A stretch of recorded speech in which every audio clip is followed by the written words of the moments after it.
sa taas. Yan lang inuwi. Bakit din sa kulang na item pala sa school lang nila umiiwan? Kinagayan.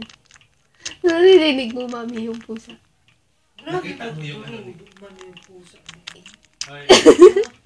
Ito yung Kaya, inuubusan niya man yung puppy. Kaya kumain na. Made in 30 talaga. Pero mahal pa rin yan. Dahil yung binili ko nakababaw lang. Paborito talaga ng pusa ang milk. Di lalo na yan na malalim. Yan ang gusto kong marami. Ganito, binili ko dati 600. Pero hindi, paano sa amin? Ang 1.7 ko lang